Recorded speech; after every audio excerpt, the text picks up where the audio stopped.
제가 오늘 감사 기도라는 제목입니다. 제가 미국에 처음 왔을 때 제일 신기한 것 중에 하나는 그라지 세일이었습니다. 그라지 세일. 내가 필요 없는 물건을 이제 다 마당에 갖다 놓으면 또 누가 와서 그래서 필요해서 또 사는 게 정말 신기했습니다. 그래서 이러한 그라지 세일을 나타내는 재밌는 표현이 영어로 One man's trash is another man's treasure라고 하죠. 누가 보기에는 쓸모없는 그런 쓰레기 같은 거에도 누구에게는 아주 귀한 보물이라는 뜻입니다. 이 가치를 몰라보는 사람들 때문에 가끔은 귀한 물건들이 그냥 어쩔 때는 정말 몇 센트에 팔리는 경우도 있죠. 하나님께서도 예수님의 보혈로 우리를 구원하셨을 때 우리에게는 하나님의 자녀라는 놀라운 새로운 신분이 생겼습니다. 그럼에도 불구하고 우리는 하나님의 자녀로 얻게 되는 이러한 특권을 누리지 못하고 알지 못하고 사는 경우가 있습니다. 이것을 알고 바울이 오늘 설교 본문에서 사람들이 하나님의 자녀가 되어서 얻게 되는 이러한 특권을 말해주고 있죠. 첫째, 에베소서 1장 17절에 있습니다. 에베소서 1장 17절에 보면 첫 번째는 뭐냐면 하나님을 알게 되기를 기도해요. 우리 주 예수 그리스도의 하나님, 영광의 아버지께서 지혜와 계시의 영을 너희에게 주사 하나님을 알게 하시고 그랬습니다. 우리는 내가 누구인지를 모르면 우리의 삶이 힘들어지고 혼돈이 옵니다.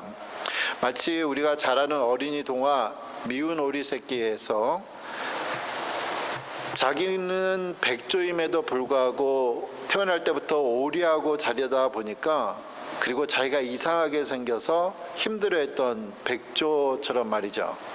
사람들은 내가 누구인지를 알기 위해서 우리 부모님이 어떻게 결혼하셨는지 또 우리 조상들은 어떤지 묻고 연구합니다. 그러한 사람은 이러한 집안 공부를 통해서 자신의 존재와 가치를 더 알게 되죠. 귀한 걸 알게 됩니다. 바울은 여기 17절에서 우리가 우리의 정체성을 알기 위해서는 우리를 구원해 주신 하나님을 알게 되도록 기도하고 있습니다. 우리가 독일어로 된 책을 이해하기 위해서는 독일어를 배워야죠. 단순히 독일어뿐만 아니라 독일의 문화와 역사를 많이 알면 알수록 내가 읽고 있는 독일어 책을 잘 이해할 수 있습니다. 그렇다면 우리가 하나님을 어떻게 알 수 있는가 이거예요. 그것은 바로 17절에 바울이 말하는 것처럼 하나님께서 하나님을 알 수 있는 지혜의 영을 우리에게 주셔야 한다는 거죠. 이 세상에 많은 학문들이 있습니다. 학자들이 또 성경을 공부하기도 하고 가르치기도 하지만 하나님께서 그에게 하나님을 깨닫게 해주시는 영을, 지혜의 영을 주시지 않으신다면 그냥 그 성경 과목은 그냥 일반 학문과 같아지는 거죠. 우리의 지식을 위해서일 뿐입니다. 그렇기 때문에 우리가 성경을 읽을 때 어떠한 자세로 읽어야 되나? 하나님께 성경을 깨닫게 해달라고, 지혜의 영을 달라고 기도해야 되는 거죠. 하나님을 아는 것이 가장 큰 기쁨인 것을 바울은 빌립보서 3장 7, 8절에서 이렇게 말합니다. 그러나 무엇이든지 내게 유익하던 것을 내가 그리스도를 위하여 다 해로 여길 뿐더러 또한 모든 것을 해로 여김은 내 주 그리스도 예수를 아는 지식이 가장 고상하기 때문이라. 내가 그를 위하여 모든 것을 잊어버리고 배설물로 여김은 그리스도를 얻고 라고 말을 하고 있습니다. 바울은 하나님이신 그리스도를 아는 지식이 가장 귀하고 고상한 일인 것을 알았기 때문에 다른 것을 귀하게 여기지 않고 하찮게 여겼습니다.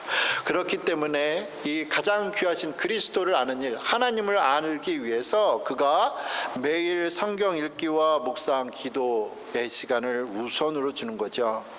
우리도 하나님을 알게 해달라고 하나님께 기도하며 또 더 많은 시간을 하나님을 나와서 예배드리며 찬양하며 또 성경 읽는 사람들이 되기를 원합니다. 두 번째, 에베소서 1장 18절에서 바울의 이 성도를 향한 두 번째 기도 제목, 무엇을 알기 원하는가? 너희 마음의 눈을 밝히사 그의 부르심의 소망이 무엇이며 성도 안에서 그 기업의 영광의 풍성함이 무엇인가를 알기를 원한다. 바울은 여기서 하나님께서 구원을 받은 백성들에게 무엇을 주시려고 우리를 부르셨는지 그 이유를 다시 생각나게 하는 거예요. 하나님이 우리를 왜 부르셨나? 왜 구원하셨나? 바로 우리에게 다른 구원받은 하나님의 자녀들과 함께 하나님 안에서 하늘에서 받을 영원한 이 상급에 대해서, 상에 대해서 그거에 대한 소망을 말을 하고 있습니다. 제가 한 10살도 되기 전에는 아마 할머니 댁에 자주 가는 일이 기억이 나는데요. 가끔 할머니가 저를 부르시죠. 부르시면 할머니가 숨겨놓은 사탕, 간식거리를 주세요. 할머니 댁을 그러다 이제 떠날 때면 할머니가 용돈도 주시죠. 저는 할머니를 만나는 즐거움이 더 컸는지 사실은 돈을 받는 것이 더 컸는지 잘 모르겠는데 여하튼 할머니 댁에 가면 좋았습니다. 왜? 뭔가 하나 얻을 거라는 소망이 있었고 희망과 기대가 있었거든요. 구원을 받은 사람에게는 우리 모두는 앞으로 장래의 미래에 우리가 돌아갈 영원한 하늘 나라의 집이 있습니다. 하나님이 계신 그 집에는 하나님께서 우리를 위해 준비해 놓으신 많은 보물들이 있다는 거예요. 소망이라는 단어, 바란다는 이 단어는 앞으로 일어날 일에 대해 좋은 것을 기대하는 걸 말하죠. 마치 우리가 크리스마스 날이나 생일 선물을 기다리듯이 우리는 영원한 하늘의 상급을 기다리기 때문에 이 땅의 삶을 기다리면서 쉽게 지나갈 수 있다는 거예요. 이러한 사실을 모르면 앞으로 우리에게 어떤 상이 있다는 것을 소망함이 없다면 하루하루가 힘이 들죠. 그래서 바울은 성도들이 이러한 소망이 있다는 것을 알 수 있도록 하나님께서 우리의 마음의 눈을 밝히사 깨닫게 되기를 기도하고 있습니다. 사랑하는 성도 여러분, 힘들고 어려운 시간을 기다려야 할 때 지치지 마십시오.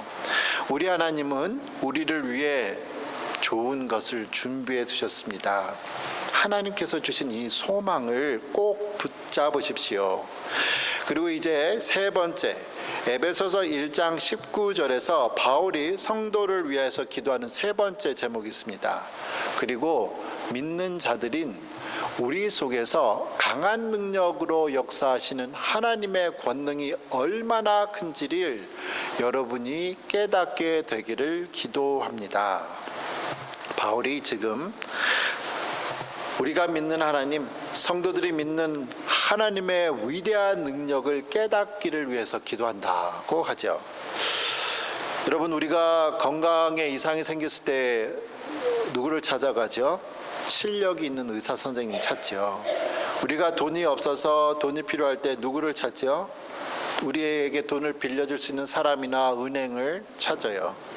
그런데 우리가 필요한 것을 그냥 누가 무료로 공짜로 주던가요? 내가 받은 혜택에 대하여 언젠가 내가 갚아야 되죠.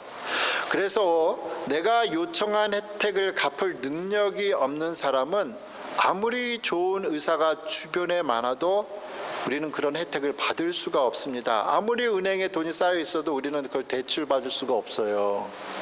하지만 바울은 우리가 믿는 하나님은 이 세상의 모든 능력을 다 갖고 계셨다. 하지만 우리가 하나님께 도움을 구한다고 해서 하나님께서는 우리에게 그거 갚아라고 말씀을 안 한다는 겁니다. 우리 하나님은 우리가 당하는 모든 어려움 속에서 우리를 구원하실 수 있는 그 큰 능력의 하나님이시라는 거죠. 아무리 우리 앞에 사람이 해결할 수 없는 큰 문제가 있어도 우리의 크신 능력의 하나님은 우리의 문제를 해결하실 수 있습니다. 해결하십니다. 그렇다면 하나님이 갖고 계신 이 능력이 얼마나 크길래 바울이 이렇게 말하는가? 바로 다음에 에베소서 1장 20절 21절에서 하나님의 능력을 이렇게 설명하죠. 그의 능력이 그리스도 안에서 역사하사 죽은 자들 가운데서 다시 살리시고 하늘에서 자기의 오른편에 앉으사 모든 통치와 권세와 권능과 주권과 이 세상뿐 아니라 오는 세상에 일컫는 모든 이름 위에 뛰어나게 하셨다. 능력이 많으신 하나님은 도대체 얼마나 능력이 많으셨냐면 죽은 예수님을 다시 살리셨습니다. 사람은 죽은 사람을 살리지 못하지요. 하나님만이 하실 수 있는 놀랍고 신비로운 일입니다. 물론 우리가 종종 역사적으로 또 주변에서도 죽었다가 다시 살아났다는 사람들 이야기 듣습니다. 하지만 그들 다시 죽었죠. 영원히 죽었습니다.